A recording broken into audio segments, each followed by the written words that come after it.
Ladies and gentlemen, boys and girls, special edition of Cognac Stories. Um, let's just get right into it. We got Julio Morgan in the building. Jumped in last minute and saved the day. I was about to just sit on here and smoke weed. Now we can get into some actual topics. But yeah, listen. I realized I did something that was very fucking stupid. Um, I didn't share my shit with you, bro. You know what I'm saying? That's how out of whack I am right now. You know what I'm saying? Now you're good. Let me bring you back in, ladies and gentlemen, and the audience. Special guest in the building, Julio Morgan. Can you hear that? Yeah. Okay. And while this song intros, you know what I'm saying? I'm gonna go ahead and light up my pineapple grenade will get me in the mood to talk to you people, because it's been a very, very long week, but a career making week. So salute to me. Let me see that again.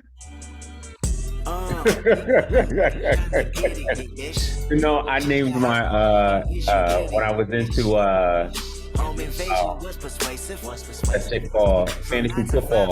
My team was Pineapple Express. Yeah, man. Shout out to the bros, man. Seth Rogen. Not shout out to the other guy who likes sexually assault women, James Franco. Yeah, man. Oh bueno. He hasn't made a good movie in a while either, now that I think about it. With James Franco? No, Seth Rogen. Think about it. The last one was Lion King. What was it? Lion King?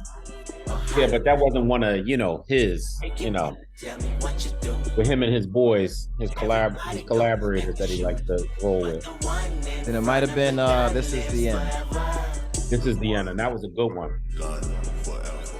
And I've been hustling all day, this away, that away, through canals and alleyways, just to say, money trees is the perfect place for shade, and that's just how I feel. Nah, $8 might just fuck your main bitch, that's just how I feel. Nah, $8 might say fuck them niggas that you game with, that's just how I feel. Nah, $8 might just make that lane switch, that's just how I feel.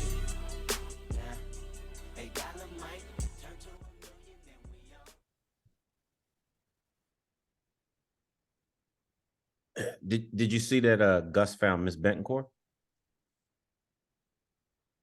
You're on mute. I said, yeah, I saw that. Salute to him. Mm-hmm. You know what I'm saying?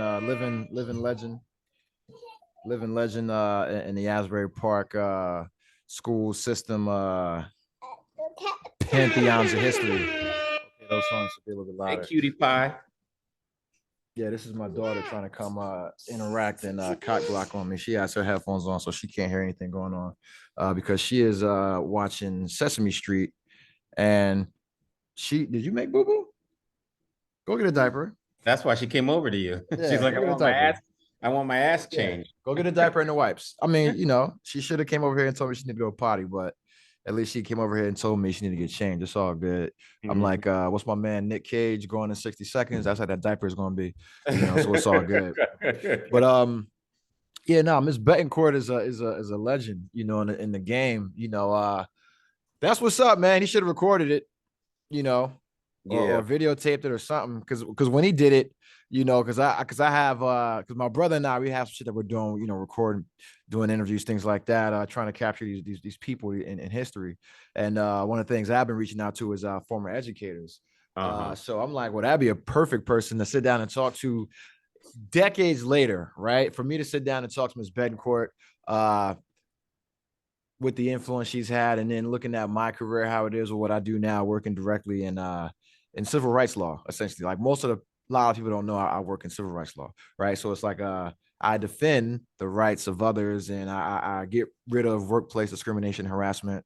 You know, I represent employees when they're going up against an agency with regards to their rights being violated and getting settlements, things like that, right? So it's like, hey, I'm the kid that was sitting in the back of the class, wild inappropriate, you know, very very inappropriate, right? And now I'm the guy that, you know, is defending people's rights and protections and freedoms in the workplace, you know. So yeah, so I think that'll be a good conversation, you know. But yeah, that's what's up. That's what's up, man. But what did you think about that, man? Because I mean, she affected everybody.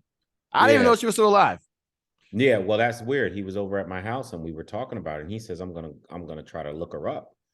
And you know, he ended up finding her. You know, I didn't think he was gonna go through with it, but he ended up, you know, finding her. Miss B was you know, she was tough. And I think that's missing in education. Well, I shouldn't say that. It's frowned upon in education. And we're in this generation of everybody's got to get a medal for just participating. And, you know, that's just not the case. You know, I think Miss B bursted a lot of our bubbles, you know, because some of us thought we were the cream of the crop, and she would bring us back down to earth. That's the truth of the matter, you know. And she didn't do it in a way that I felt like was ridiculing or demeaning anyone at the end of the day. It was just it was what the real world was, you know. And I kind of, you know, I kind of feel like we need some of that back in the education system, you know. It's missing. Yeah, to me, Miss B wasn't she wasn't mean. I thought she was extremely fair. Very more fair than most people. I thought she cared a lot, very empathetic, very caring, very engaged in the students' lives and their education. She seemed just very motherly to me, very matronly, like old school, like very like, and I mean that, I mean it in a cultural way. So like tough, you know, but very loving, because she was never mean. You know, she was just like, yo, she wasn't gonna take any shit. Yeah. She reminds me of a typical grandmother, you know, and it's like, and you say that's what we're missing is typical old school grandmothers. Because if you look around, the grandmothers are our age, bro. Like I look at my brother is a grandfather. No, that's fucking scary, dude. Yes, he's a grandfather's age, right? But anyway, listen, even that, like I look at like I got this. Speaking of fucking grandmothers, I got this damn baby with a grandkid in her diaper right now. You know so, yeah, and so it's like, you know, there's a difference, you know, just in the level of experience. It's like the grandparents today are us essentially, or maybe 5 years, 10 years older than us, and we really haven't been through a lot compared to the grandparents from like our generation or our grandparents. They went through civil rights, they went through wild shit. We went through like Y2K, 9/11,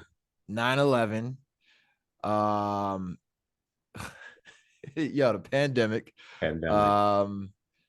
like a bunch of shit, like, and we really didn't like look, we damn, nothing we did moved society forward. Correct. And that's what I'm trying to get at, is like nothing we did moved society forward. We took a bunch of L's, looked really bad in the process, and then it's like, damn, like now we gotta like impart all these life lessons onto our grandkids.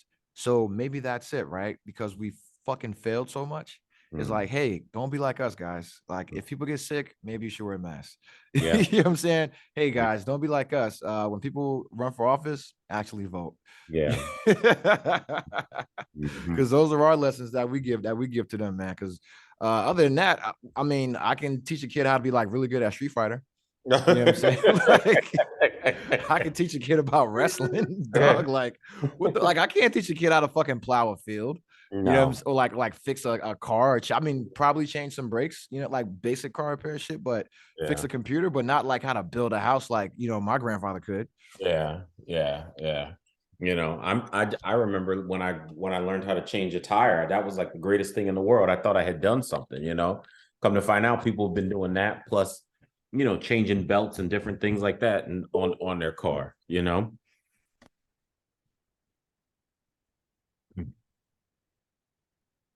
You on mute? Yeah, that is a normal skill for normal people, but for city folk, that's like a fucking secret talent because public transportation, not Yes. having cars, shit like that, you know. Yes. But also a lot of that comes from, you know, like not having dads, you know what I'm Yeah. saying? And like a lot of the shit that I took for granted growing up, other people didn't know, like tying a tie. I thought that was like some basic shit. Like, yo, everybody know how to tie a tie. I saw Yeah. somebody do it, you know, like every day. So to me, it was just like some normal shit. Until I'm 18 years old, and it's like cats going to the prom that have to have like the guy that's selling them their tuxedo, tie the tie for them, where they got to get the clip-ons and shit. And it's like, yo. And then I'm a grown man now. I remember being 30 years old, seeing other 30-year-old men that couldn't tie a tie. Yeah. And that's like a real thing. Yeah. Can you tie a bow tie, Torian? Yes. Yeah. I do. Yeah. Yeah. It's not that hard. No, not after you learn how to do it. It isn't. Yeah. So I'm teaching my nephew how to tie his tie now. So he had, well, I mean, obviously he's not getting it on the first try, right? Because he doesn't even know how to tie his shoes yet. So he's got to learn that first. But we've gotten him some ties that are not clip-ons so that he can start seeing how to do it.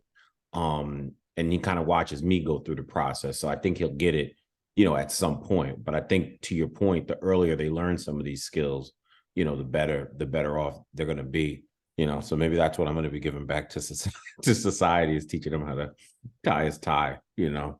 Well, I mean, it's funny, right? Because the earlier the better, right? My daughter's 2.5, and I'm sitting here like joking about how she knows how to use an iPhone and she knows how to do all this like smart tech shit. And it's like, well, that's because she's seen me do it, right? They mimic behavior. And I'm like, well, fuck it. Let me just bring her in the kitchen, right? Because my sister, her daughter is like a cooking fucking wizard, right? Baby genius, you know what I'm saying? So I'm like, let me bring my daughter in the kitchen, right? My daughter got up this morning and said she wanted waffles. So I'm like, all right, I'll make some waffles. I'm gonna bring your little ass in here. You gonna make these fucking waffles at 6:48 in the morning. You know what I'm saying? So, you know, I had her stir in the fucking batter and putting the shit in the waffle line. I got like a small little waffle line, right? This is a diaper. This is a live diaper change on there. Grenade. Right? And yeah, and she made her own waffles and she fucked them up, you know, put some honey and then like caramel on them shits. It came out pretty fire. I had some too, man. Them shits was dope. Especially because I had a joint beforehand. They were extra nice. You know what I'm saying? But so that's what I started doing is like teaching my daughter how to cook, how to do like basic like household shit, like, hey, go take the trash out. Yes. Here's how you wash dishes. Yes. Here's how you do this. Here's how we vacuum the floor. Here's how we clean up, and not just like the bullshit pick your toys up, but here's how we like clean with cleaning products, things like that, to like just normalize that behavior. So it's not like a big thing later when it's like, yo, you're 12 years old, clean your room and shit. And she's like, oh, fuck you, daddy. So we have chore day on Sundays, because that's the day we're all in the house, you know, together at the same time. And it serves two purposes. One, it gets them into that model that you're talking about. But two, it gives me peace in the house on Sunday and allows me to kind of just sit on the couch and relax and have them do different things, you know, that I've shown them, you know, repetitive actions that, you know, to your point, they get in front of now, as opposed to saying, oh, why we got to do this now? You know, that kind of thing. And my oldest, Brielle, she's been doing a lot of that stuff for the longest time. And, you know, intertwining the 2 4-year-olds into the chores process. My daughter will say, oh, chores again. And I'm like, yeah, every Sunday we do chores. You know, there's no conversation about it. It's something that has to get done at the end of the day. And you know, I think it's just going to make them, you know, better as you know, to get them into routines, because that's what kids need. They need routines at the end of the day, you know.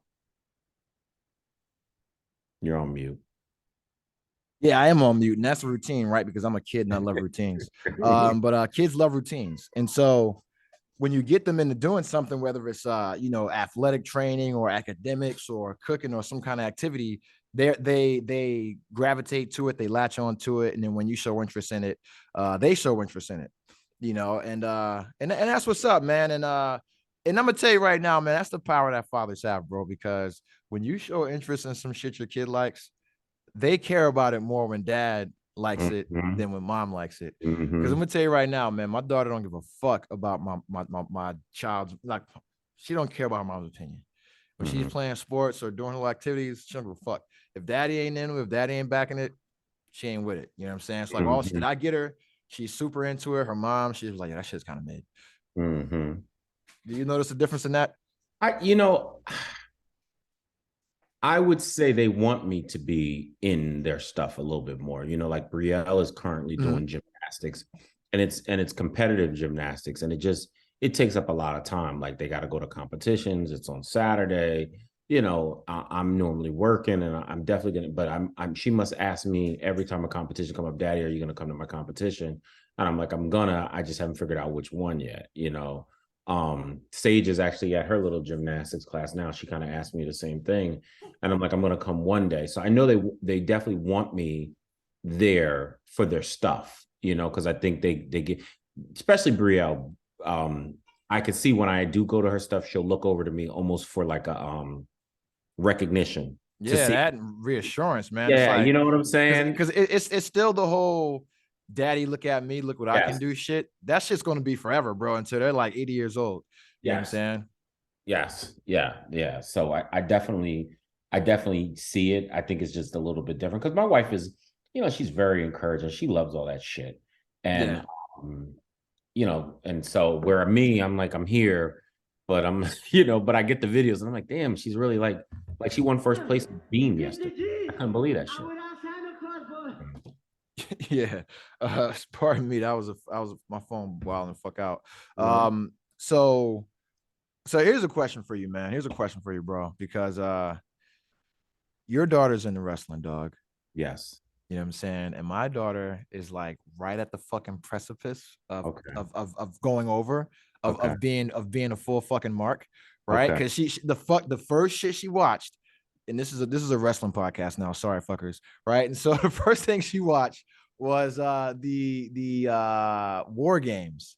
Okay. You know what I'm saying? That was The and the one that first just was fucking on. match. Yeah, the first match was the women, because like she see me watching the wrestling and shit, right? And she'll run in and run out. She don't care, right?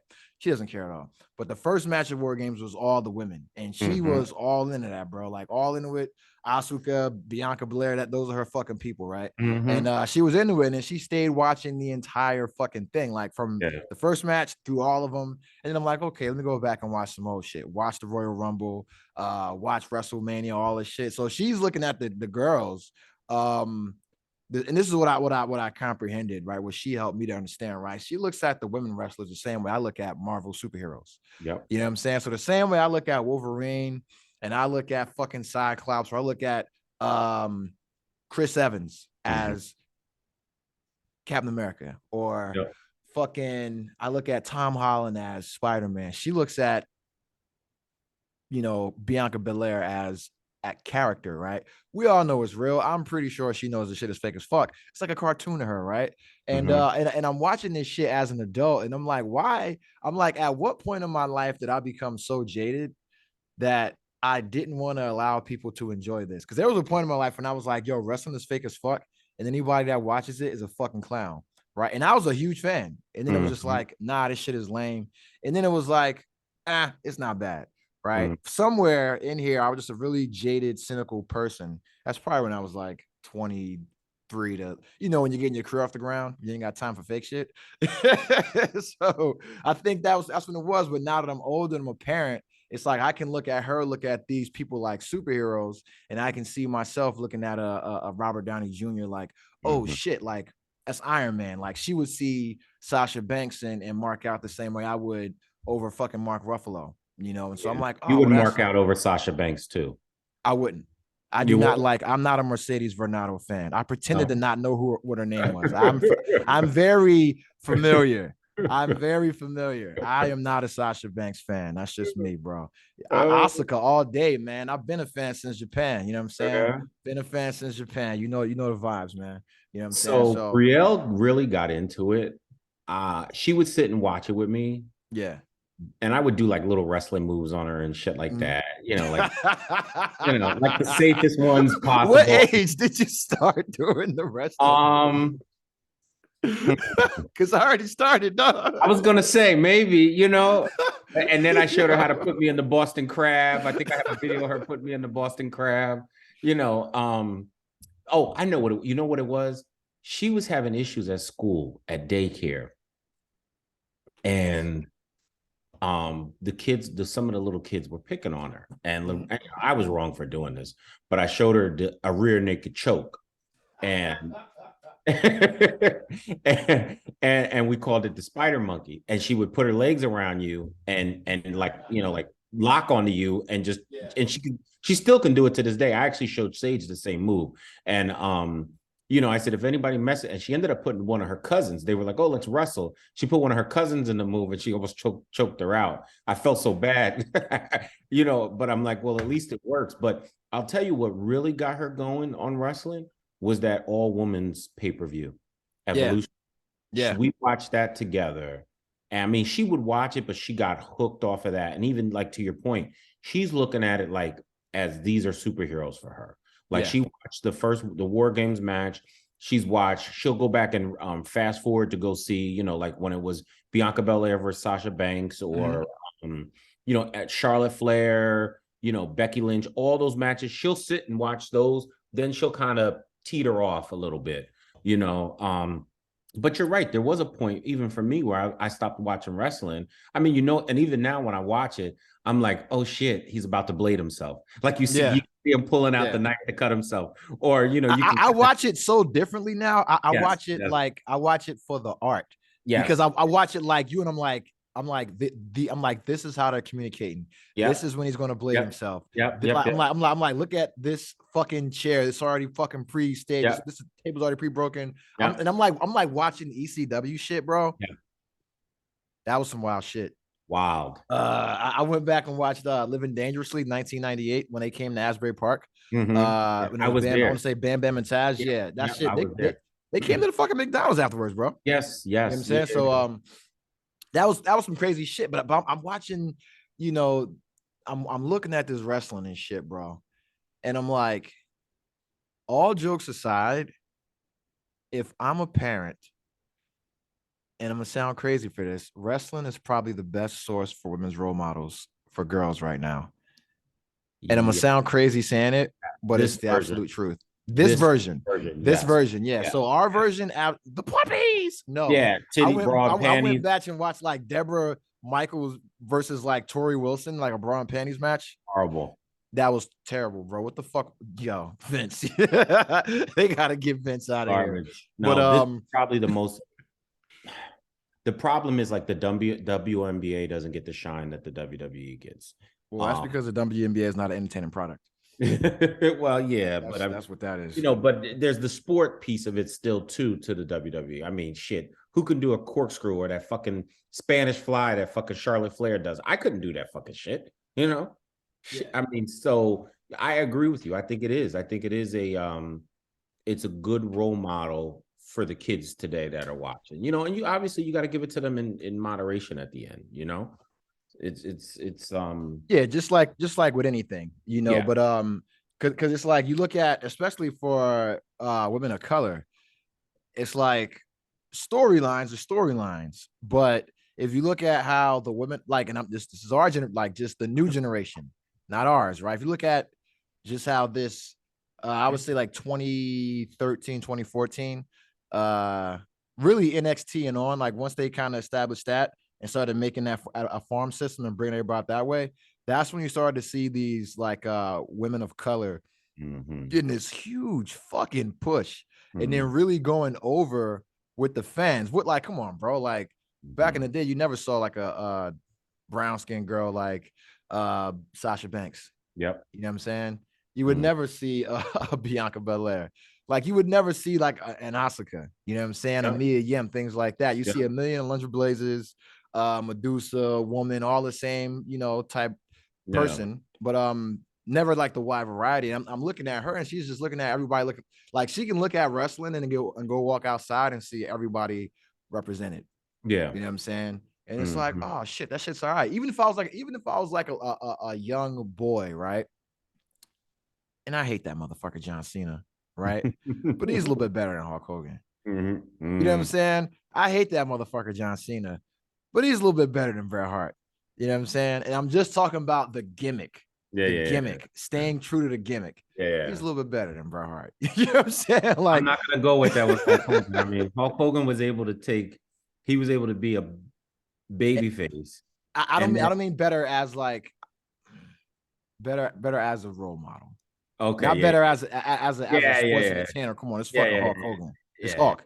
Yeah, It's Hulk. But like, if I was like a kid and I'm looking at a role model that's gonna stay consistent, you know what I'm saying? Hulk. That's this motherfucker flip flops, bro. You know what I'm saying? One minute you're fucking taking your vitamins, next minute you're fucking banging hookers in the back of a limo, bro. You know what I'm saying? So, and then same thing with Bret Hart, right? It was like, the pink and black attack, put the shades on, and then Bret Hart got the Montreal Screwjob, and then he had the whole time period where he was like anti-American. Yes. That was actually the best Bret Hart, in my opinion. Yeah, because him and Owen were linked. They were ganged up. They were gang. You know what I'm saying? So yeah, and that was wild. But wrestling is like, because that shit taught us as kids.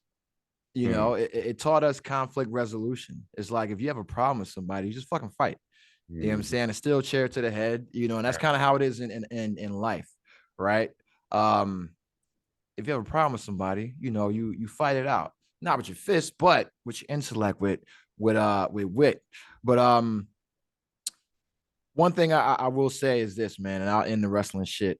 Will there ever be an actual black heavyweight champion who gets an actual reign? Because we've had Big E, we've had Kofi Kingston, but come on. Well, we had Ron Simmons as the first. Come on, man. Come on, bro. I'm just saying, he's the first. Come on. I'm gonna be very honest. That's WCW, right? That doesn't count. Yeah, I'm gonna be very honest with you. What they did with Kofi Kingston was a travesty. Yeah. I think what they did with him, I think he could have been a long tenured champion, a contender, and they just made him look like shit with Brock, because he had the crowd, man. He had the crowd, and I was never a big fan of Roman Reigns, and I actually loved that fucking the shit that he's got now going. The whole God, and all that Sammy bullshit. fucking Zayn. Oh yeah, he reminds me of you, Torian. He actually reminds me of you. I fucking love Sami Zayn, dog. I mean, only one that I don't like is that damn Solo. He's Master Solo. I like him. Yeah, he's dry. He's dry. He's supposed to be. Yeah, he's supposed to be. He's supposed to be Umaga. You know what I'm saying? Yeah, that's what he's supposed to be, bro. So because my whole thing is like, Kofi was super over. You know what I'm saying? Big E, God bless him, super over. Then he got hurt, and then it's like, all right, Bobby Lashley. I think he was over. Yeah, I think he was super over. Him and Brock. I think he was best when he was with that hurt whatever. The hurt business. Yeah, him, fucking MVP. Yeah. Shelton Benjamin. To me, that was a good stable. Yeah. That's what I like about wrestling now. Let's not get back on wrestling. But like Can I get a whole fucking year, dog? You know what I'm saying? Of one full year. Probably Bobby Lashley. Yeah, with MVP. 1 full year. With MVP, though. Yeah, 1 full year. You got to have MVP as the mouth stick for him. Yeah. That's but see, Roman can speak now. He used to couldn't speak. I like him now, man. Yeah, man. Me too. Heyman's a fucking wizard, dog. Heyman made Brock interesting. I'm going to tell you right now. Everybody says Bobby Heenan is the greatest manager of all time. Paul Heyman is the greatest manager of all time, in my opinion. Bobby Heenan is number 2. I think if we're ranking, this is wrestling podcast. I know. If we're ranking figureheads in wrestling, where do you rank Paul Heyman? Paul E. Heyman, Paul E. Dangerously. Just him as an entity, as a person. Where does he rank? Because I have him pretty fucking high. I have him like maybe number 3. I was gonna say he's probably one of the most influential people. Yeah. And the reason why, and I might say number 2. Yeah, I was gonna say number 2. What I'm saying? Because of longevity. Because like even if you said Bischoff, but Bischoff doesn't have the longevity. He's been around as long as Vince. Yeah, he has. You know what I'm saying? And it's like he was it's wild because his come up compared, like Vince came up like through the system, legacy, daddy's boy. He was a fucking an announcer. He came up like through the farm system, right? Which is, you know, like good because you're bred into the building, you're bred into the business, right? But Paul Heyman, his shit was different because he had an entire organization. ECW was the figurehead for that whole shit, going up against the WWF. You know what I'm saying? Like, and being successful, going up against WCW, being successful, making stars there, and then having them go find success in other areas, or stars in those leagues come into ECW and finding renewed success. And so you look at it now and you see all the guys, the Bischoffs, guys who had their run as commissioners and heads of organizations that have been put into smaller roles. They don't normally survive in those smaller roles. Yeah. Paul Heyman has been able to survive in a smaller role and make that role bigger. Yeah. You know what I'm saying? Because now you look at Paul Heyman, like anybody who goes to gets a belt. You know what I'm saying? I'm going to tell you who Heyman's going to next. My guy, the next world champion. You know what I'm saying? Austin Theory. The next world champion, he's going to end Roman Reigns' reign. No pun intended. Austin Theory, that's where fucking Paul Heyman's going next. You know what I'm saying? I'll stay quiet on that. I know we're going to change topics, so. Other than that, man, how you been, bro? You ain't been in the pod in a minute, man. So what's been up, bro? Opening new stores, anything like that, man? You got the house remodeled. Yes, the house has been remodeled.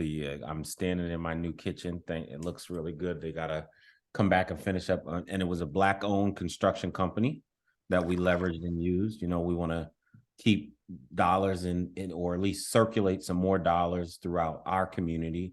Because what's the business name? Go ahead, give us some advertisement, man. DES Home Renovation is the name. They're out of Trenton. They did a really good job. They did our kitchen, our master bath. The first project we gave them was during the pandemic, where we turned a half bath into a full. So they've touched this house, you know, pretty much they've put their hands all over it. Hold on for a second. Somebody's at my door. Hold on. Someone's at the front door. That was a robot that was talking to him. He has a robot that controls his house like Jarvis from Iron Man 3. Yeah, man. So my weekend has been fun filled. I had my daughter this whole time. So we've been out running around, took her grocery shopping. Let me tell you, man, kids like grocery shopping. The shopping cart makes a fucking difference, bro. When you put them in that race car grocery shopping cart, they go fucking bananas. Yeah, they do. They like that shit. Like if you tell them, like if you give them like some tasks, like, yo, go get me some oranges, go find me some milk, go do that. Yo, that makes the experience so much better when you trick them to thinking they're actually involved. Mm-hmm. They're like, oh shit, I'm helping. Like, no, I'm just sending you off here so I can get what I gotta get. Because you're annoying as fuck, dude. But yeah, my weekend has been cool, man. It's cold as fuck, bro. Like it's I'm still not used to the winter. It's like 30-something degrees here in DC, and I don't like it. I'm used to like the 70-degree weather. I'm used to this Hawaii and San Diego shit, man. I don't know how you fucking guys do it. You were spoiled. I was spoiled. I was spoiled. I took it for granted. You know, I was at the beach like almost every day in the winter when I was in Hawaii. Like I would walk to the beach almost every day, man, and be like, you know what? Fuck you, mainlanders. You know, I used to think of you guys. I used to think of you people with so much contempt, and now I'm one of you. And now I look at people that live on the island like, you fucking heathens, you fucking slow Wi-Fi having fucks. You know what I'm saying? Getting the news late. God damn you. But nah, man. Like, are you aware of the Brittany Griner shit, bro? Because there's a lot of mixed emotions going on about that, man. So what are your thoughts on Brittany Griner being released? She was traded for a renowned, world famous or infamous arms dealer who was the subject of a phenomenal movie starring the super talented Nicolas Cage called Lord of War. She was traded for him, a 1-for-1 prisoner swap. Putin got him back. We got Brittany Griner back. Some people are a little upset. Some people are happy. What are your thoughts? Because there was also another American that was originally a Marine, correct? That was supposed to be part of it. The deal. Yes. Yeah. I mean, that's the problem here is like, is one life is worth more than the other, or do you look at it based on why the person was locked up? There's so many things that could have we know that the White House was probably getting pressure from the super woke Twitter, on who they needed to go after. Goddamn LeBron James. And I think that's the other piece of it is the stardom piece of this thing had her backing. And so I'm not saying it wasn't a good thing. I'm not saying it was a bad thing. I think the decision had to be made on who they were going to pick up. But it does send a message to our, people who are in the military like yourself, that may go into their heads and say, well, is my life not as important for the service I've done to our for our country? So that's kind of how I look at it. Okay. I'm glad you said that because a lot of people feel the same way as you do. I'm not one of those people. Let me tell you something. My life is not as valuable as Brittany Griner's. And I know that sounds crazy, right? Because I come on here and talk all this shit in the world about Brittany Griner. But my life is not as valuable as Brittany Griner's. You know what I'm saying? It sounds bad, right? But that's just the facts. My life is worth way more than Brittany Griner's. No, but no, Brittany Griner, her life is priceless, just like anyone's is, right? And I would hate to be the person that had to make that decision. Yeah. Because it's like, oh, this guy sold a bunch of weapons that were used to commit acts of terror. Okay, she terrorized people on the basketball court. You know what I'm saying? Like, what's the fucking trade-off? I'm gonna be honest. If I'm gonna make that trade, bro. If I'm the president, because guess what, dude? Fuck this guy. You know what I'm saying? Fuck him. We had him locked up for years. Obviously, we don't have that much of a problem with him. If we did, we would have killed him, right? We just locked him up. He wasn't that bad of a guy. He sold guns. A lot of us did. You know what I'm saying? But it's like, okay, Brittany Griner is an American celebrity. Let's just get the whole race part out of it. And let's just say American celebrity. We can't have American celebrities being treated like that, right? So, regardless of whether she knelt for the flag or whether she's anti-American, listen, American goddamn celebrity abroad, you can't be getting fucking held hostage by dictators, right? So whether it was Blake Shelton, Brittany Griner, fucking Lady Gaga, Britney Spears, I don't care who it was. I'm gonna crack a couple jokes, but I want to see you get home. You know what I'm saying? Because when Putin captures me, crack those jokes. But I want you to hit that. I want you to sign that change.org petition. You know what I'm saying? I want you to put that pressure on President Oprah Winfrey to get me out of here. You know what I'm saying? Like, shit. You know what I'm saying? But that's the thing, man. Because for me, it's like people are talking about the former Marine that is being held hostage, is being held prisoner for espionage. And let me tell you, this guy was no angel. He has a very checkered past. I'm going to tell you right now, that is not a trade I would make. I would not involve him in that trade. I would not work to get him released. That's just me. Do your own research on the gentleman in question, form your own opinion.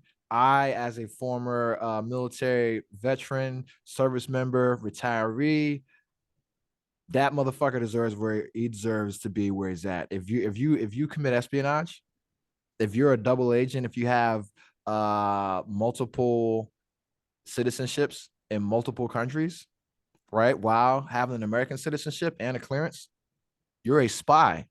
So I don't care what you did in the past, what you are currently doing negates all of that.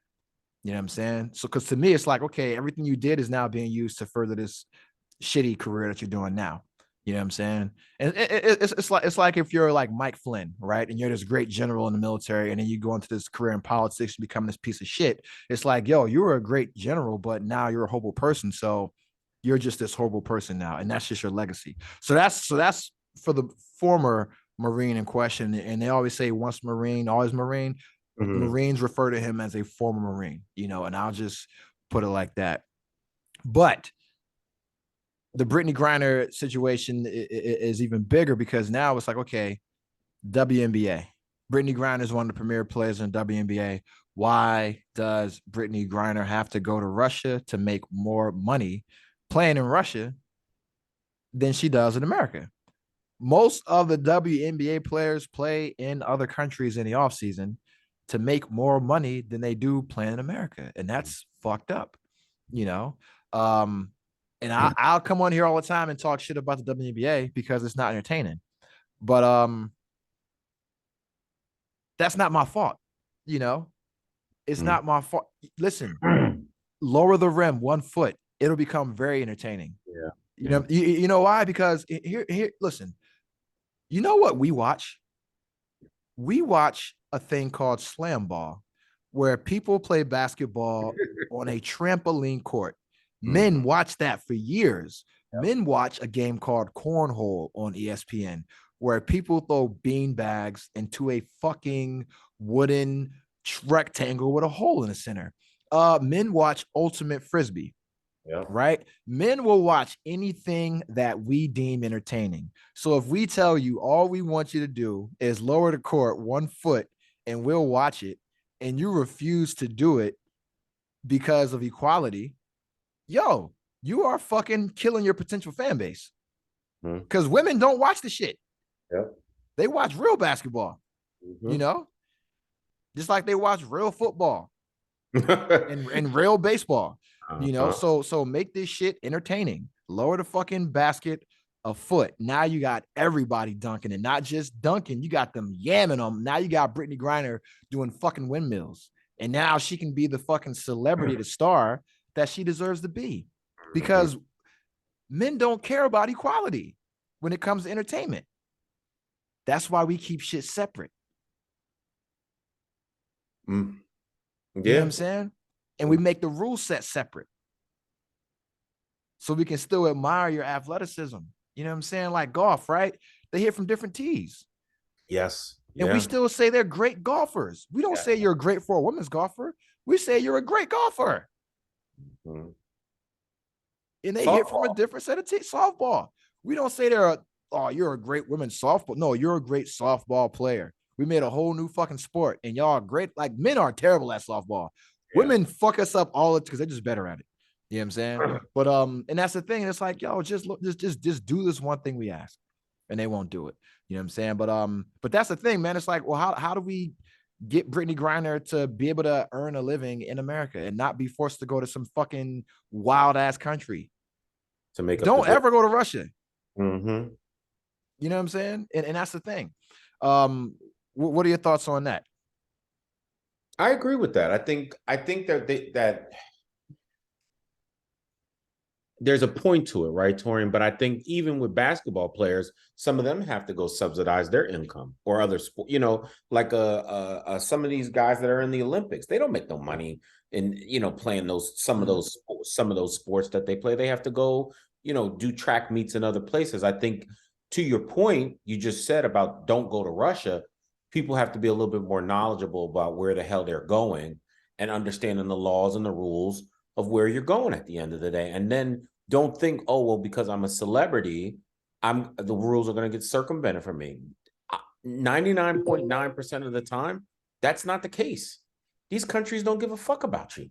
They don't give a shit, you know? And a lot of times they do it because they want to get the news out there and almost embarrass us as Americans at the end of the day. Say, look, we got this basketball player caught up on drugs and things of that nature. I mean, you have to, unless you're super, super rich, that's the ones they care about. But, you know, I agree with you, but they still you have to understand, you have to go work. So, like, I went to London over the summer. I had to understand their laws while I was over there. I'm sure you have went overseas many a time, Torian. Yeah. You had to understand the laws. You gotta learn the laws, boy. I mean, isn't there, which Asian country? Singapore. It doesn't allow alcohol or something like that. It's like, Singapore, you can't spit, you can't smoke, you can't do mad shit. You can't drink outside. You can only drink in like hotels and businesses and restaurants, things like that. But no, like Qatar, there's no alcohol. There's a lot of countries you can't drink alcohol, period, unless you're super rich. So Yeah. Not to get on wrestling, but they just had a big show in Saudi Arabia. Crown Jewel. I was Crown just Jewel. watching that. Everybody has to be covered up, all the women. So if Brittany Griner decides to go there and play basketball, and they say, okay, yeah, you can wear shorts, and she decides, well, I don't want to wear the stockings underneath it, you're going to jail. Yeah. You know, you're going to jail. Yeah. And that's, it's like, what's wild is that the last major celebrities that have needed like intervention from the president for international incidents involving Black. So you had LeVar Ball's son, LeAngelo Ball. You had ASAP Rocky, and you've had Brittany Griner. And it was all for being completely in the wrong. You know what I'm saying? And so I'm looking at that. I got to put my white people glasses on for a second. And I'm like, why can't you niggas just follow the rules? You know what I'm saying? Am I wrong for saying that? Because I can't think of the last white person that had an international incident, but I can think of plenty of us that have had international incidents where we've been locked up and have been asking for the president to bail us out. Like, if I'm just looking at people that have been asking for the president for help, it's been just Black celebrities. You know what I'm saying? Because I look at Kodak Black, Lil Wayne. You know what I'm saying? Fandom is new to us, and it takes us a little bit longer. I'm trying to be political correct. It takes us a little bit longer to understand the process, and that while you might get glitter and gold in the U.S., don't nobody give a fuck about your ass once you go overseas. That's just the truth. Yeah, that's just the truth. And sometimes we tend to be a little bit more brazen and a little bit ignorant to some things. They got to stop giving you niggas passports. No, this is what it is, right? And I'm being honest. I'm looking at the camera. I'm being honest right now. The same way that we make immigrants take a test to obtain citizenship to come to America, right? We need to make American citizens take a test to go visit foreign countries. Easy 10-question test. Before you go to a country, you have to answer a basic 10-question test, because y'all got to stop fucking up in these foreign countries, bro. That I'm an American shit does not fly. When your ass gets locked up, I'm not trying to spend my tax dollars on getting you bailed out. So this is going to be for all American citizens, bro. Before you go to a foreign country, you're required to take a 10-question test. You're required to get 8 of those questions correct. You know what I'm saying? And the test will be generated by the embassy in that country. You know what I'm saying? Because I'm tired of looking on the news and seeing us doing stupid shit in foreign countries and then getting locked up and then begging for Joe Biden to help us out. You know what I'm saying? And stop, listen, y'all got to stop traveling, period. You know what I'm saying? Black people can't travel. Because you look at everybody getting murdered. Who is it? You know what I'm saying? People getting kidnapped. Who is it? End up missing. Who is it? Drowning. Who is it? Listen, stop fucking traveling, period. You know what I'm saying? Stay home. Stay home. Discover your local community. You know what I'm saying? Find a bed and breakfast in your local 6-hour driving radius, man, because y'all motherfuckers ain't safe. Like, Jesus Christ, man. Like, y'all going to fucking islands and can't swim. What the hell is going on, man? Like, shit. Going on vacations with strangers and shit. End up missing. And y'all surprised. Like, fuck, bro. Going to fucking Abu Dhabi and then end up fucking in some sheik's fucking basement somewhere. Like, come on, bro. Don't take these free trips. All right. Don't take these free trips. But let's switch gears, man. The fucking holiday season is upon us. I got my Santa hat right over there. Everywhere I've been, when I'm with my daughter, when I leave this house, I put that fucking hat on. I am in the goddamn holiday mode, even though I hate Christmas. I fucking can't stand Christmas. But I like it for her because she's into it. So I'm over. I'm just playing a role right now.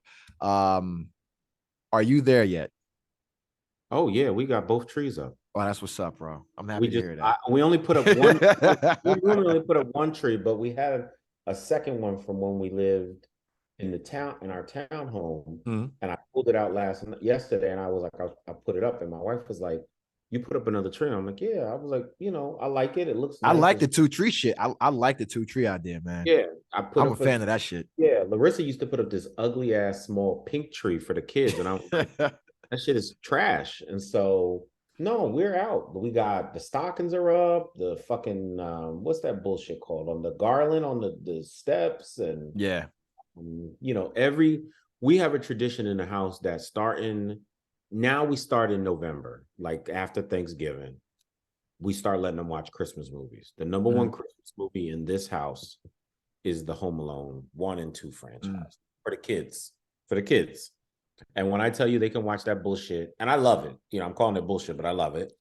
I've watched it a billion times. I'm telling you, they can watch it a billion times. And yeah. Sage now, that's her. And then the Grinch. She has 2 Grinches, Scary Grinch and Good Grinch. Scary Grinch is Jim Carrey. And then the new one that came out, not the older one, but the one where Tyler Creator, because the Pixar one, yeah, because that song that Tyler Creator did, the kids love that song. So I mean, I'm gonna host 60 people. If you're gonna be up here, Torian, come by, stop by. Yeah, I'm gonna be in Jersey. I'm gonna be there that Friday. Friday the 23rd. Christmas is the 25th, so I'll be in Jersey on the 23rd. After I leave work, I'll actually I'm gonna switch my days. So I'll be in Jersey that Friday. So the Friday before 23rd, I'll be in Jersey from the 23rd all the way up until right before New Year's. Yeah, we have like 6. We invited 60 people over, but I think I forget what the number was at. Hit me up, man. Shit. Yeah, I'll come through, bro. You know what I'm saying? What day is it?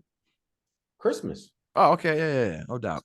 Yeah, so I was looking for something to do. I was talking enough about that, man. So I was hitting him up like, yo, what the fuck? Bring his tall ass. I need we need a good spade. Well, you're trash. Torian was always bro. Good. Respect. Listen. Nuff was always good. Listen. I'm a fucking beast on the space table. I'm internationally recognized, played in multiple countries, kicked ass in multiple languages, man. Listen, I So you talk about Christmas movies, man. Yeah.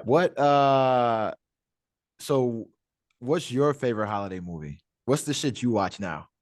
All right. So I actually have a ritual. Okay. Even though I broke it a little bit because I was home and I was watching it. Christmas Eve, I always watch Christmas Vacation. That's a classic. Yeah. And then Christmas Day, I get up early. I gotta watch the Christmas Story. Yeah. Yeah. That's a different watch as an adult, man. It is. It's not as good, not as good as an adult. I'll be honest with you. It's not as good. And then I saw there's an artist that I follow on social media where he recreated the Christmas Story with Black characters, and I was like, and I posted it, because I thought that the artwork was really good. Yeah, and I was like, man, if they actually did do this, it could be done. It could be done. I think it can be done. My third favorite, just not by Tyler Perry. Yeah, no. Third favorite was my favorite up until my wife had gotten diagnosed with cancer, and I kind of watch it, and then I'll stop watching it when we get to that part. Is the Best Man Holiday? Yeah, I like that. That was another one that I tended to like that one, and then and I don't like a lot of our African American movies that like there are some of them. The Best Man. Yeah. And I can't wait for this new one that's coming out. Like Larissa and I are going to plan on spending time to watch it together. Yeah.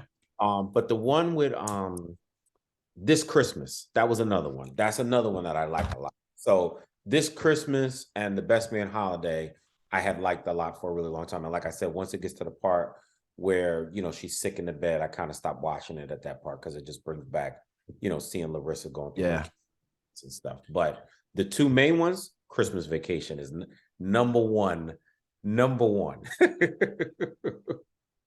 Definitely number one. You? For me, Christmas Story is great. I'm gonna say fucking holiday movies, bro. Big Charlie Brown fan. I'm an old school guy. I could never get into big that. Charlie Brown Christmas fan. I'm a big I like all the old school stop motion shit. So if you put a stop motion movie on, I'm gonna watch it. So if you put like the old Frosty the Snowman, Rudolph the Okay. Red-Nosed, all those old school shits. I I will remember fucking that. sit down and watch every one of them. And they normally have like a marathon of those, and I'll watch Yep. those. Or I used to have them on DVD and shit. I'm gonna get them. My daughter likes them. Mhm. Disney has their version of their own little stop motion one called Mickey Saves Christmas. My daughter loves watching that shit. It's pretty dope. Recommend it for the kids out there. It's not a Disney Plus fucking advertisement. Um, Yo, Die Is it Hard. like I love watching Die Hard. Die Hard? Die Hard. Yo, you know what I love watching on Christmas? I love watching the Friday After Next, bro. Oh, That's really? a Okay. Christmas movie, That's a man. Christmas movie. It is. Yeah. And Yeah. that shit reminds me of when I was broke as fuck in the Navy with my boys all the time. And it was like that's how our we'd be in the barracks, just having barracks parties and shit with like a janky ass tree, everybody coming through it. And it reminded me of those broke ass times when I was just happy as fuck, like with the friends that made themselves family. Mhm. Um, have you seen the Guardians of the Galaxy? No, they. I heard that was good. Oh my god, that is my new favorite holiday movie now. Yeah, I need My to. daughter sat down and watched that whole fucking movie. Really? She has not seen any Marvel movie. And she sat down there and was just like Mantis, because she has a toy. She got the toy from McDonald's. Shout out to McDonald's gang, right? So she got the toy from McDonald's. That's all she knows, right? And let me give McDonald's, you motherfuckers are slick, right? McDonald's, Disney, you little bastards are slick because my daughter does not watch Marvel at all. She got the little fuckers Mantis toy, been playing with the shit, right? She gets back, sees the Guardian of the Galaxy shit. All she sees is Mantis. She's like, I want to watch that. We watched the holiday special. All she sees is Mantis being the main character of the fucking movie, her and Drax. And she's like, yo, what the fuck? And I'm like, yo, there's like a whole bunch of, she's in like 10 other movies. I You know gotta what I'm see saying? that.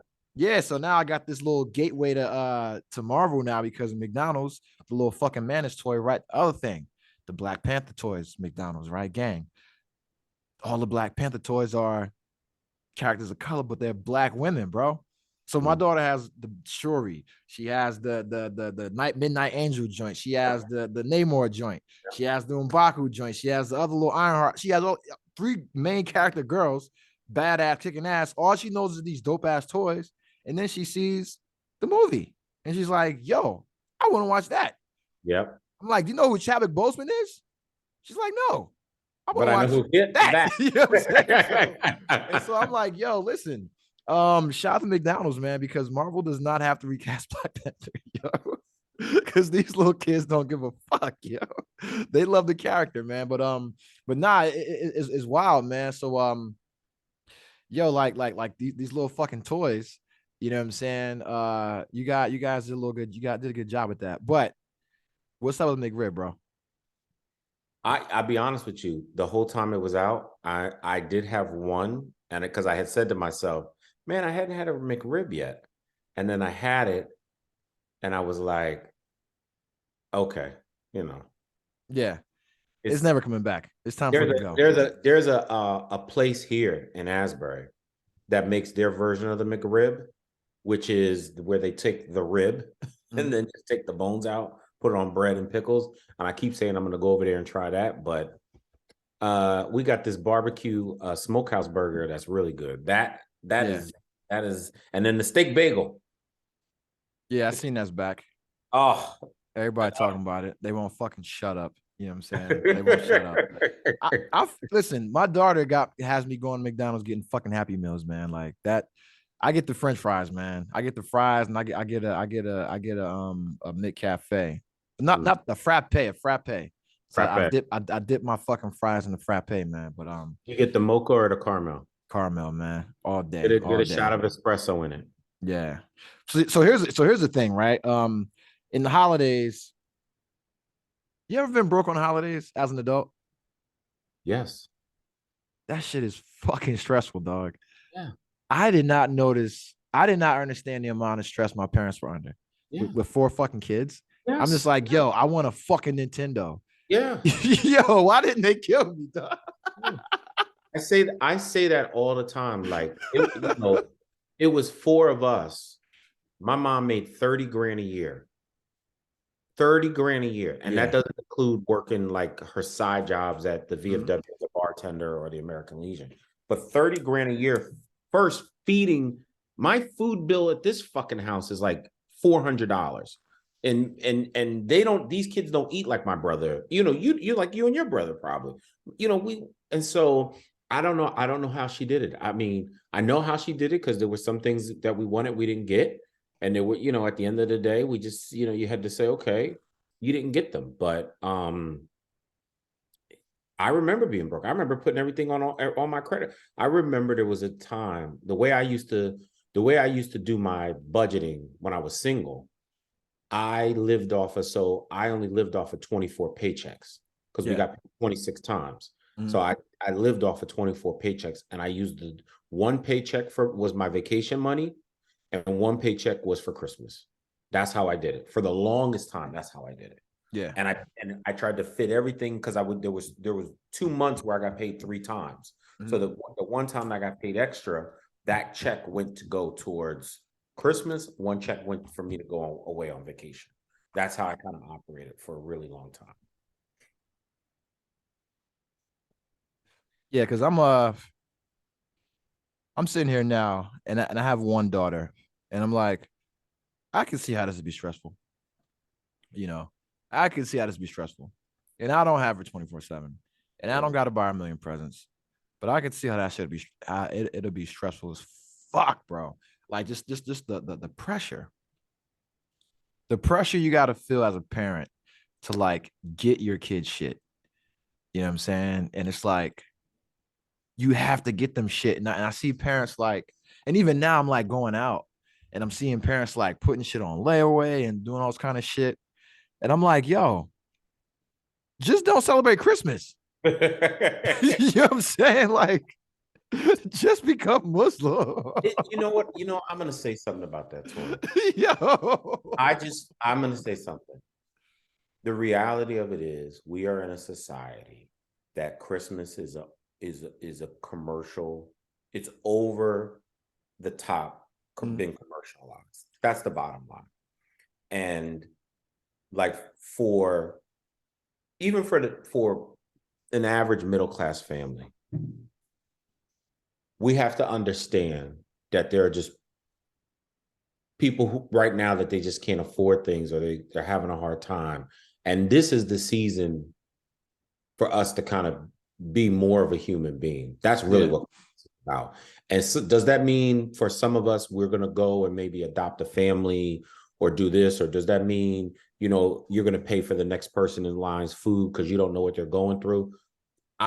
Whoever's listening to this podcast, I would tell you, yeah, you need to do that during the season, because there's so much hustle and bustle that goes on throughout the year. Sometimes we get lost. And I'm not saying people don't say, oh, well, I do this or I do that. But this is the season for that. For me, that's what it has become. Like this.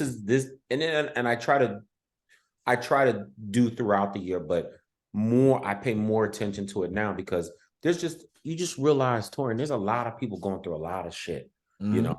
And anytime you say to yourself, I had another thing I had posted. Anytime you say to yourself, man, you know, I had it hard.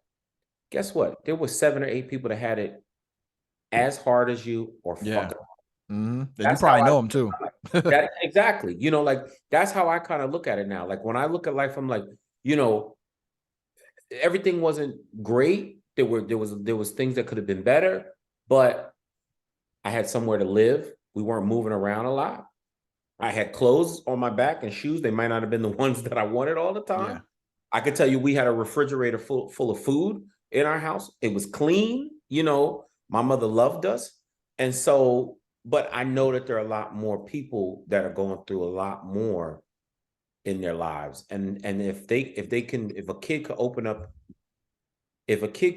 a present, and it's something that he really wanted, and maybe his parents weren't able to give it to him, but somebody else was able to help, God bless them, because, you know, it at least puts it's almost like the kid from the Christmas Story getting the fucking Red Ryder BB gun. That's kind of how I look at it, you know? So, but the problem is, you know, Christmas is over commercialized. Shit, Christmas should be out in October now. You see that shit out in the stores? Yeah. Yeah. As soon as Halloween is done, boom, that shit is already out. I already sneaking Santa out. Because I know I normally do a lot of volunteer work around this time of year with the Salvation Army, with the Angel Tree. program where families can, you know, they can basically submit like a wish list of items that they want. So to be kids, basically 18 and under, and then adults that are like 60 and over. And in Hawaii, there was a lot of families. There was like a lot of families and multi-generational families, and then coming out here, it's a lot of the same thing. And so I got myself and my daughter doing that, and we're also doing some veterans outreach, and her mom has her doing some stuff because I know Christmas super commercialized, and I want her to be able to enjoy this shit.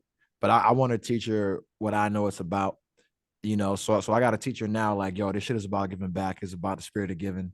And the one thing I will say, you know, what you mentioned about paying it forward, the other day, yeah, I'm coming from Whole Foods, right? And that we have like people who will sit outside of Whole Foods with signs and shit, asking for money. And I see this young lady out there with her daughter out there all the time, young white lady, right? And I'm just like, yo, why the fuck are you always out here? Like, why don't you get a job, right? That's what I'm thinking, right? Because I see everybody else out there and they're able-bodied and shit. And I'm like, why the fuck? You know what I'm saying? Why don't you get a job? I go up to her and I start talking to her and shit like that. And I hear a story, you know, and she's an immigrant, you know, and she came here with an American, and she was supposed to get married, and they have a kid, and they're not together anymore, and she doesn't have a status, but the kid does, and the husband, well, the guy doesn't want the kid, so she has no status, can't work because she doesn't have papers, and she has a kid, so she has no other option because she's not a citizen and doesn't have a status, and she was, you know, has a kid with an American, and she could like get shit, but she can't because she's illegal. And I'm like, yo, that's really fucked up. You know what I'm saying? And I'm like, damn, well, you should really change the sign to reflect that. You know what I'm saying? Because you would get a lot more white sympathy, and you'll get a lot more sympathy from folks like me. Because I'm gonna tell you right now, I wouldn't have gave you shit. You know what I'm saying? But then I took all the cash I had in my pocket. It was like $250 because I was going to buy weed. So I had like $250 in cash, and I gave it to her. And she was happy. She happy as fuck. But I was thinking about the kid because I'm like, here's the deal, man. Like, you gotta see this, right? Like, you gotta see somebody being nice to your mom. Like, you gotta see somebody, you gotta see that as fucking hope. You know what I'm saying? From an unlikely source, from me, right? So if I'm out here and I got it, I'm gonna give it to you. Like, I'm always like that. If I got it on me, I'll give it to you. Because if I got it on me, I still got it somewhere else, right? Because I only got it on me if I'm gonna spend it right now, right? So if I got it on me, you could probably have it if you got a good story, right? And so, and I'm like that. If I got cash on me, I'm normally going to spend it in the next hour. Yeah, and you know, and I talked to her the next day, and she told me what she was able to do, and I'm like, okay, that's what's up. And I gave her some information for some resources because of shit that I do with the outreach programs, because we have a bunch of immigrant families in my building. We have a shit ton of resources floating around, so I was able to give her some of that shit, man. So hopefully she'll better utilize those and be in a better situation. But there's like, there's like a whole world out there besides ours, because we got like like the black world, right? The black and brown world of like citizens and shit, right? Then you got this whole world of people with no status. And that shit is literally like being a fucking mutant in the X-Men, and you got sentinels chasing you, dog. Like, I'm sitting here just thinking about that shit, like, yo, I'm living in a building full of mutants. You know what I'm saying? Because I have a bunch of immigrant families that are here legally, and we got illegal families. And it's like, yo, these motherfuckers can run in here at any moment and jack these people and take them out of here. And I'm like, yo, a couple of years ago, they was doing that shit. And I'm like, imagine how stressful that was. You sitting here working, busting your ass. You got kids, they're legal, right? But you still got to fucking duck and dodge and shit. And you're paying taxes. You know, you've been here 20 fucking years. And we're deporting motherfuckers around the holidays, bro. And that's what I'm thinking about that shit too, man. Like, damn, it could be worse, you know? So no matter how bad, like, I had it or you think you had it, it's like, yo, They could snatch my mom up out of here any fucking second. You know what I'm saying? Depending on who in office down the street, they can snatch my mom up out of here, man. And I was like, God damn, man, like I had it pretty good. You know what I'm saying? All things considered. Is that something that you have to deal with being an employer? No. Not with hiring illegals, bro, but like their parents being non-citizens. No. Mm-mm. Not that I'm aware of. You know, I think that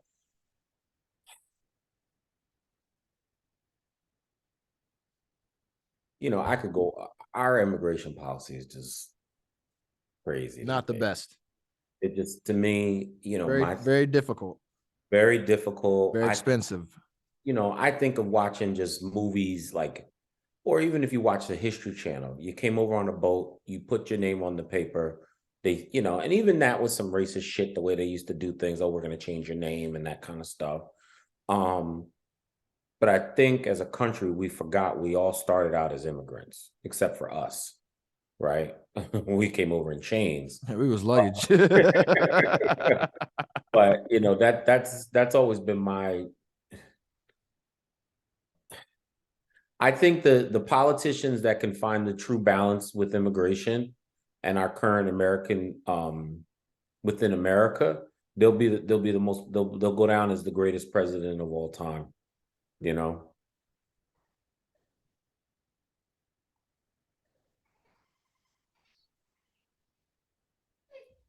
Yeah, I think the only way to really solve that is to have a brown president. You got to have a president that's like a child of immigrants. Because you got to have somebody that's like truly empathetic to the situation, because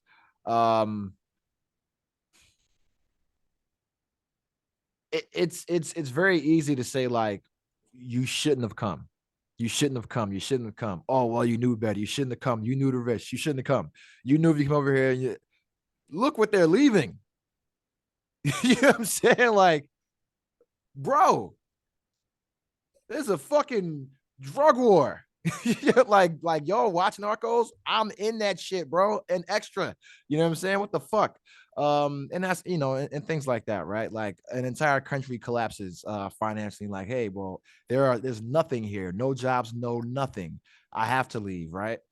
Just shit like that. And it's like, as a parent, that's what you have to do. And it's like, fuck, I can understand that. Before I became a parent, I didn't give a fuck. I didn't care at all. But then I became a parent. I'm like, shit, that's some shit you have to do for your kids, to provide things like that, right? So I think the real way to truly get a hold of that situation is you have to have somebody that comes from that situation. Same. It's like the only way to, like, sexism, right, or racism, it's not going to get solved by somebody that's outside of that problem or not effective. But it has to be somebody that's from that can truly tell you what it's like to go through that and experience that and have to adjust all the time to that structure. So that the same thing, like, to fix that problem, you got to have somebody that came through that system that can tell you, hey, this is what the experience is like. This is, how you fix it. These are how people are getting through. This is why, shit like that. So it's like prison reform. A fucking citizen isn't gonna fix it. You got to have a somebody from the inside, So and that's what I look at it as, man. But it's wild, man. And so if anybody, man, is going through any kind of stress through these holidays, man, just please, there's resources you can utilize. Friends and family to reach out to. I always tell people, if you know me, I'm a resource, use that shit, man. I understand what it's like to be stressed out during the holidays, man. But you are not the only one going through it, because hey, this shit is rough, man. Especially, social media makes it rougher, bro. When you see the kid open a new goddamn PS5, and I can't even get my goddamn daughter Etch-a-Sketch. You know what I'm saying? But yo, a report showed that 18 million people ages 26 to 42 moved back home in 2021. 18 million people, because you had the Great Migration and the Great Resignation, people from jobs. But then you had the Great Migration, people moving back home, and not children, not kids, not college people. These are people that are already established, already living out in the world, ages 26 to 42, moving back home with the parents, Is that surprising? No, no, and I'm going to tell you why. So I'm 40. We're 40, you and I. Yeah. So we're right on the cusp of that, right? So if you look at the generation, because I talked about this in the speech that I gave at Asbury Park High School, if you look at the statistics of student loan debt, that range that they're falling into is right there. Mm-hmm. And the generation before us that went to college, so like my sister and them, so anyone who's like 4 or 5 years, they actually took out student loan debt to get degrees that they can't fucking use, which then reverted them to doing shit like, not that they're not jobs, but becoming full-time door dashers and Uber Eats. Then you compound the pandemic, the moratorium on rent, the moratorium gets lifted. What happens? The landlords want their rent. They can't pay because they've been spending their money on Uber Eats, Eat and Uber Eats and Sheen. Yeah, and taking vacations because they're like, oh, I have this extra income, but it's not really extra income. It Plane doesn't. tickets an expensive as hell during a pandemic. It doesn't surprise me that people in that age group were thinking about the now instead of the future.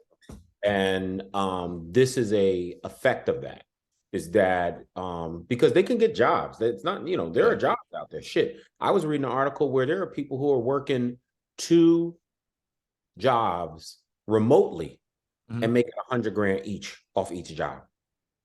They realize, hey, I can, instead of taking 8 hours to do a job, I can do it in 4 and just leave my computer on to make it like I'm doing it 8 and do another whole job.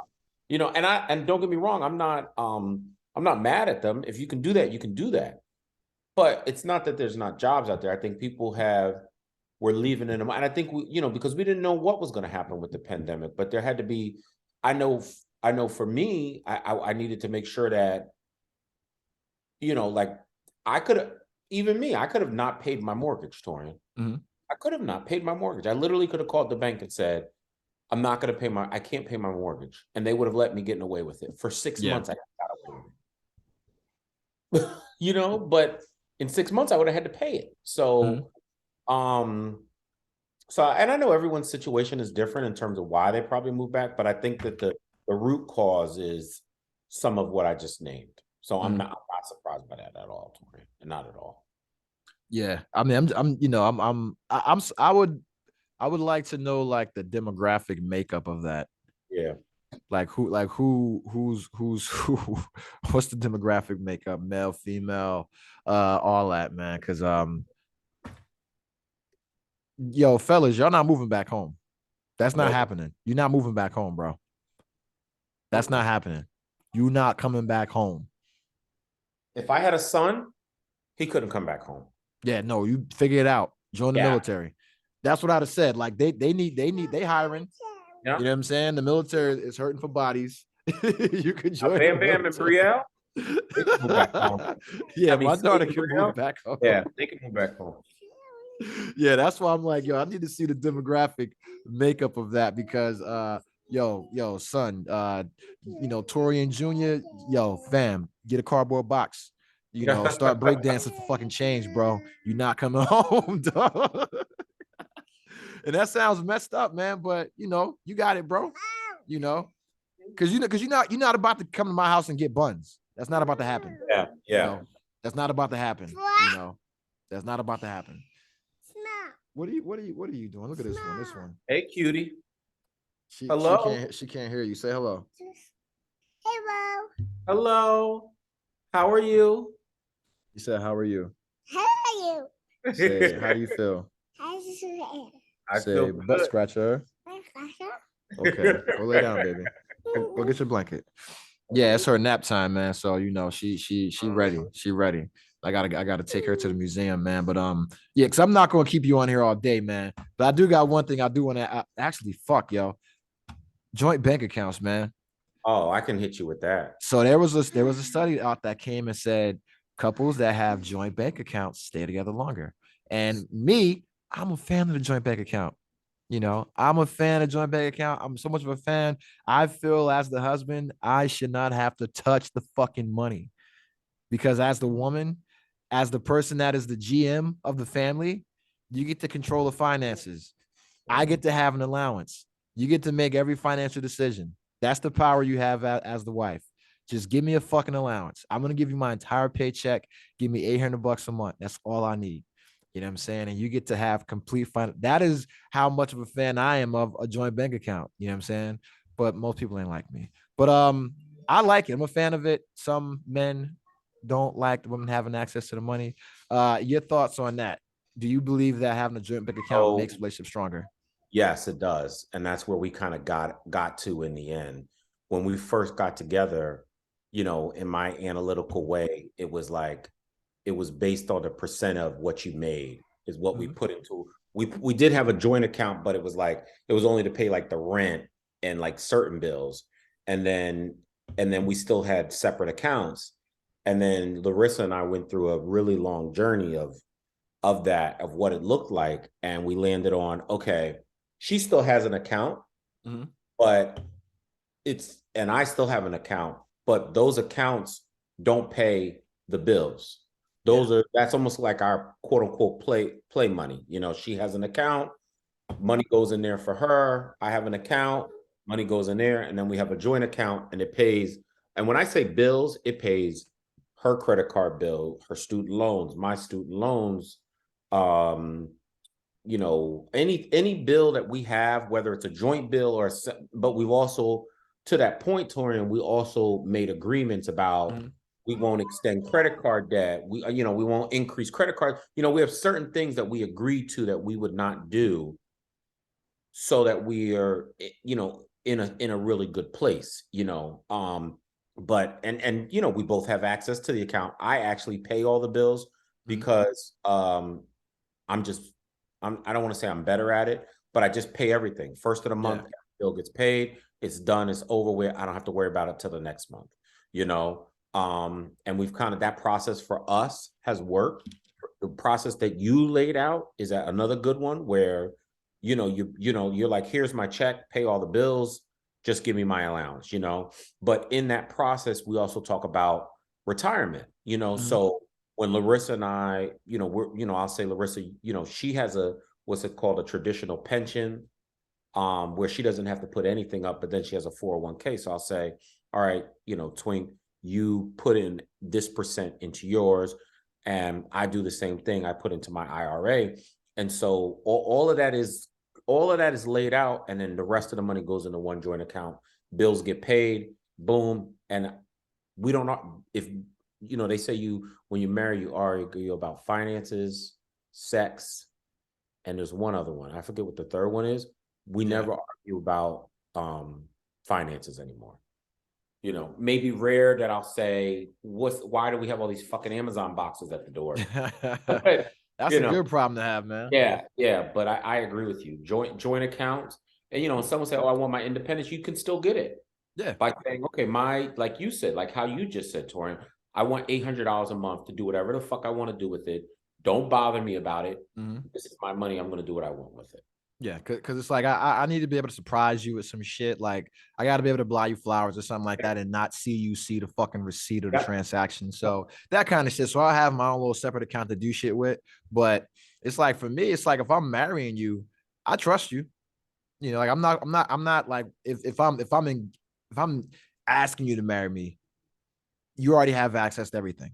Yep. You already have every password. You already have access to my accounts, things like that. It's like, yo, you've already got, it's not like you got to earn that after we're married. It's like, nah, you're already there. Right. So that's just me. A lot of people ain't like that because they want their independence, or, they don't want people to have like control, or they don't want somebody to know, like how much they make or how much they spend or how much they owe, things like that, man. But, I don't know, man. Like, I'm all for it. And for me, it's like, hey, bro, this family is a team. I am the fucking president. You are the GM.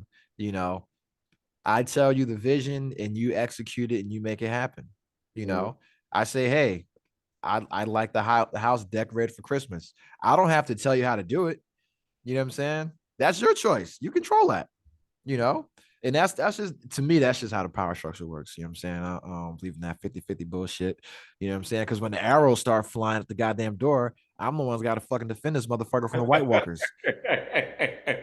All right. So, you know, women and children get to fucking go. Jon Snow got to head towards the goddamn wall. All right. So that's why I get to fucking be the president and you get to be a GM. But yo, holy shit. Cardi B removed 95% of her ass shots. Are you aware of this? No. So she went on Instagram Live 2 days ago and said, hey guys, after my kid, my whole body is fucked up and I had to get 95% of my ass shots removed. And she said, I do not recommend anyone ever get this shit done ever. And I applaud that. And I wish that more media outlets covered this. And because I hate ass shots, I hate all body modification with the exception of breast implants post childbirth, or like medically, type shit, like mastectomy type thing. You get, that kind of thing. Like, don't just go get no 38 triple D's because you just want some big ass titties. Like, nah, man, like have a need for them, bro. But I also think if your titties are too big, you should be able to donate them to somebody with little titties. Because we all know, because you can do a fat transfer and you can donate fat. So if you got some big ass titties and you get a breast reduction, you should be able to donate the fat from your titties to a smaller titty candidate. You know what I'm saying? Because what it'll do is it encourage natural breast augmentations as opposed to having silicone and shit like that in the bodies, because those shits fuck up, right? But nah, I hate seeing this generation of kids just eagerly going under the knife, seeing 18-year-olds, 20-year-olds going under the knife, getting ass shots, getting lipo, fucking the shit in the face, Botox, all that kind of stuff. And it's wild, but I'm glad Cardi B came out and said that, man. And Nicki Minaj came out and, she talked about her surgery as well, but that's why I'm glad about the new wave of female rappers out here that, they're body positive, and whether they're thicker, skinny, fat, small, tall, whatever, they're about their body, so Megan Thee Stallion, the Lizzo, the Coil Rays, my girl Rico Nasty, Rhapsody, fucking Lotto, who a Sweetie, I think she got the booty shots. But no, there's like a lot of new girls that don't fit the traditional mold of being like the Coke bottle Jessica Rabbit type, and they're finding success, man. So I'm happy about that, man. So your thoughts on Cardi B getting her butt shots removed and just body augmentation in general? Yeah. So I'm a big believer in my body, my choice. Mm-hmm. Right. So I even threw that on my wife when I got my vasectomy. She's like, are we gonna discuss this? And I'm like, we did. My body, my choice. So I mean, for me, I think it was great that she did that. And because they follow, right? Everyone's following. I know people who will go without, or who have gone without, done the bare minimums maybe for their kids so that they can scrape up enough dollars to get their bodies augmented, because they follow not just Cardi B's, but others like them. Okay. And I think that it does a disservice at the end of the day. Me, I'm not a fan of that shit. I don't know how any man could look at someone, like look at a woman and be like, man, the way it looked like cement is in their ass a lot of times. You know what I'm saying? It doesn't even look comfortable. No, it doesn't look like something that I would want to entertain. Titties, I know women get their titties done, and again, some of it is because of after babies, and they breastfeed, things happen. Shit, if a woman wants to get a tummy tuck, I can understand that as well. They tried all that they could do to get the fat off. They want to get a tummy tuck, more power to them. Even the ass, they want to get it done. To me, it doesn't do nothing. But I'll tell you, the worst that I've seen, I was down in Essence, and Little Kim came on stage, and I just I couldn't even watch her perform because she looks horrible in my. And She we know what looked, she used to look like. that's what I'm saying. When you Yeah. think about the poster with her legs wide open, I mean that was a sticky poster in my house. You know, I mean, Yeah. you know, so I'm sitting there saying to myself, and I'm looking at her and I'm like, why did she do that to herself? Yeah. Why did she? And I know a lot of it is self-esteem and, you know, whatever's going on, but I'm sitting there saying to myself, like, why? I mean, ultimately, it is their choice. I'm glad Mhm. Cardi B is talking about it. It's because I even looked at her. I was looking at her on social media and I was like, she used to be gorgeous to me. Mm. You know, to me, she was, you know, even with the grill fucked up. I kind of, you know, I mean, she has some fucked up teeth, but I'm just like, you know, but to just go and do that, I was like, man, it's just, they go a little too far, I think, with the stuff, you know? That's just my opinion.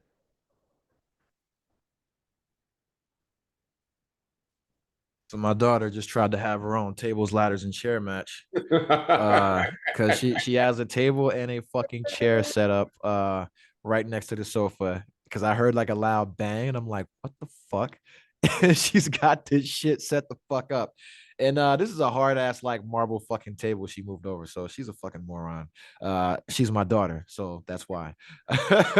But yeah, that shit and that's wild, man. Like I've dated a girl before that wanted to get like her body done, like lipo and a bunch of shit. And I went with her to some of the consultations.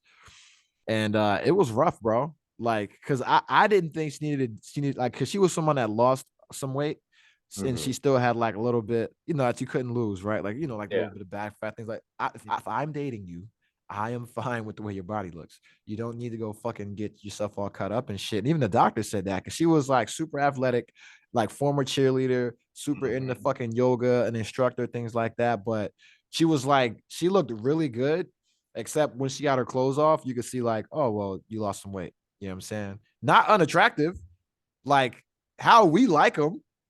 You know what I'm saying? But she was like white and Mexican, so like that, you know, too thick for her brain, just right for me. You know what I'm saying? But yeah, and it was weird, man. Like going and like having like a breast implant in your hand, and it's like, yo, this is gonna be inside you. Ugh. You know what I'm saying? Like that shit was wild, man. And then like seeing the before and after and how the body heals. It's like, yo, I you better than me, bro, because Yeah. I'm a punk. Yeah. I'm a punk.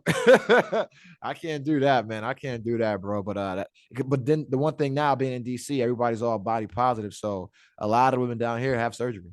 You know, they've had and I bro, I don't care about like a breast reduction or a breast lift.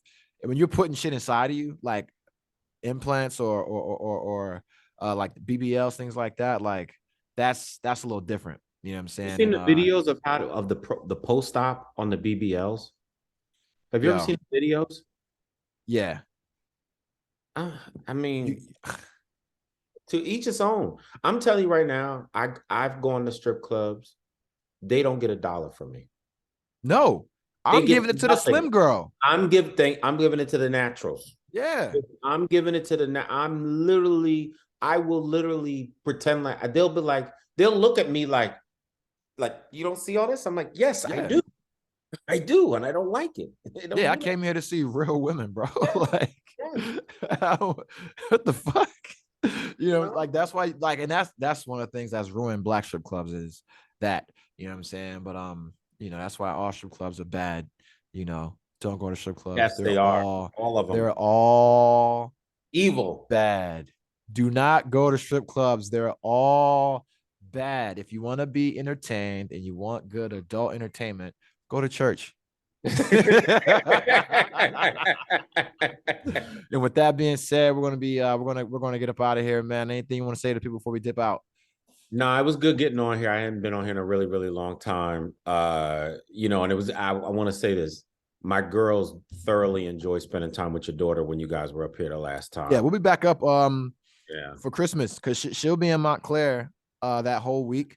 Okay. Before Christmas, and I get her on Christmas Day. So we'll be up there that whole time. So we'll come up on Christmas and shit. I'll hit Niff up. All And right. we'll come through, man. All right. I'll just make sure I go outside like down the block to smoke.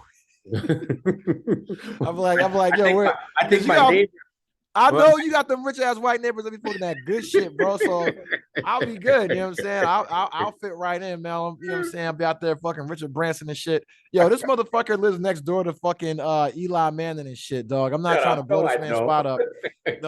No. You want to tell? Yo, let me tell you something, bro. The audience has to hear this, bro. I felt so fucking proud driving to your house, dog. Like driving to your house with my daughter. Like I felt so fucking proud because that day, we had been by the Lincoln Village, dog.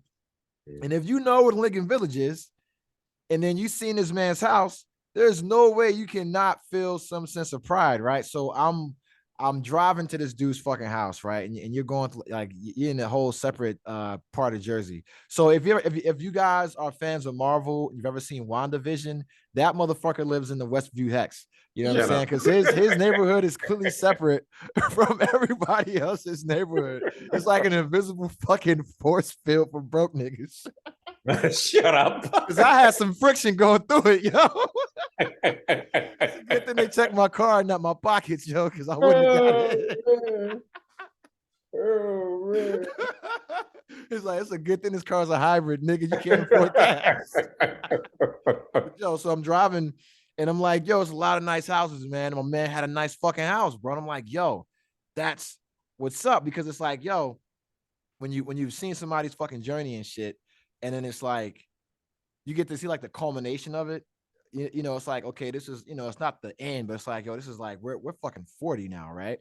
Yeah. And it's like, yo, it's a big fucking difference. And it's like, yo, I'm driving to my man's house to go hang out with him and his fucking daughters. You know, it's the same thing I was telling Nuff. I was like, yo, I was like, yo, we gotta go trick-or-treating. I'm like, yo, bro, it may not mean anything to you right now, but to me, this is the biggest fucking flex ever. Cause I'm like, yo, we went trick-or-treating as kids. You know what I'm saying? And now I get to go trick-or-treating with you and your son.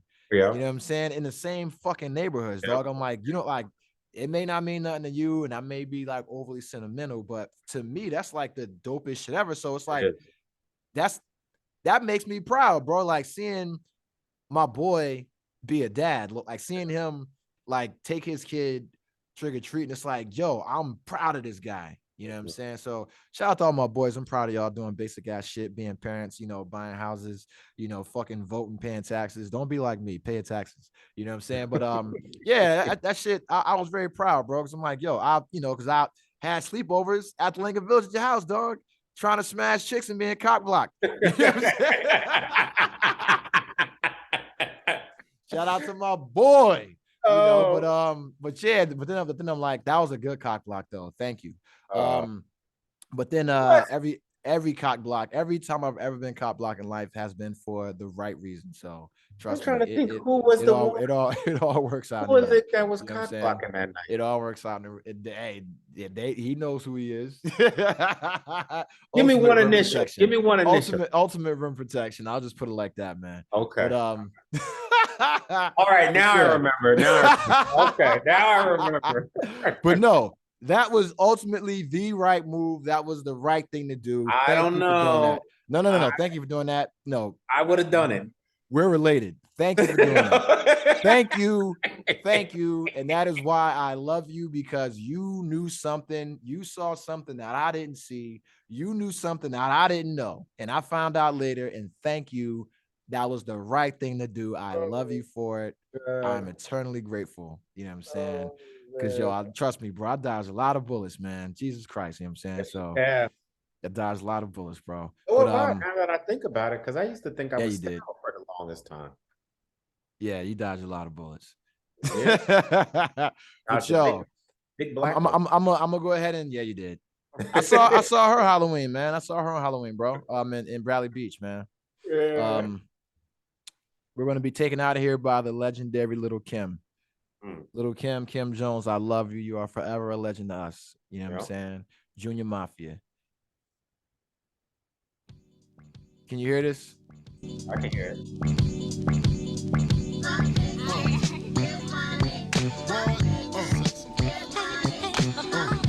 Put my daughter down for a nap. Take her to the museum later. Check it out. You wanna sit more on my living room flow. Play Nintendo with Seasonino. Pick up my phone, that. top of knock home. Sex You know what I'm all saying? night, mad head in the moon. Got them Premier Smithsonian membership cards and shit. You know what I'm saying?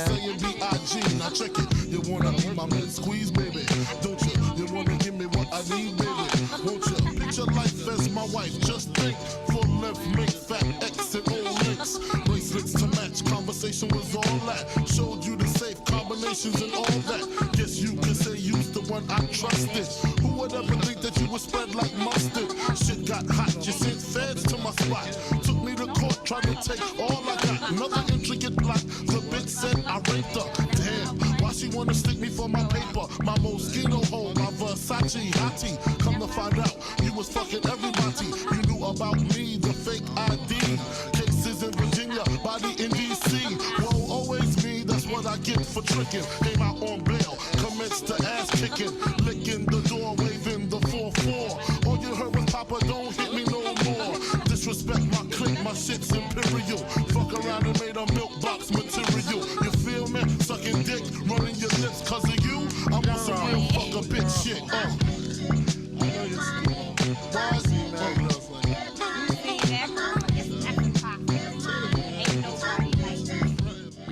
Yo, so I used to have all these cards to get into the club without waiting in line in Hawaii and shit and to get like count bottles. And now I have cards to get into the fucking museum and skip the line. Deeper than the pussy of a bitch 6 feet. Stiff dicks feel sweet in this little petite. Young bitch from the street, guaranteed to stay down. Used to bring work out of town on Greyhound. Now I'm billboard bound. Niggas pressed to hit it. Play me like a chicken, thinking I'm pressed to get it. Rather do the killing than the stick up jokes. Or rather count a million while you eat my pussy. Push me to the limit, get my feelings in it. Get me open while I'm coming down your throat. You wanna be my main squeeze, nigga, don't you? You wanna lick between my knees, nigga, don't you? Wanna see me whipping your 3 down the Ave? Blow up spots on bitches because I'm mad. Break up affairs like shots in the air. You get vexed and start swinging everywhere. Me shifty, now you wanna pistol whip me. Pull out your 9 while I cock on mine. Now what, nigga? I ain't got time for this, so what, nigga? I'm not trying to hear that shit. Now you wanna buy me diamonds in Armani suits, Age of Venedini and Chanel 9 boots. Things that make up for all the games and the lies. Homework cards saying I apologize. Is you with me? How could you ever deceive me? The payback's a bitch, motherfucker, believe me. Nah, I ain't gay, this ain't no lesbo flow. Just a little something to let you motherfuckers know. And that will get you canceled today. Yeah. Now this ain't gay. This ain't no lesbo flow. The shit we could get away with back in the day, man. But yo, listen, this holiday, man, spread love. Spread love to those in need. Tell your loved ones you love them. Check on everybody because everybody needs to be checked on. And listen, man, fuck being woke. You should never miss sleep. Peace, man. That's all I got to say.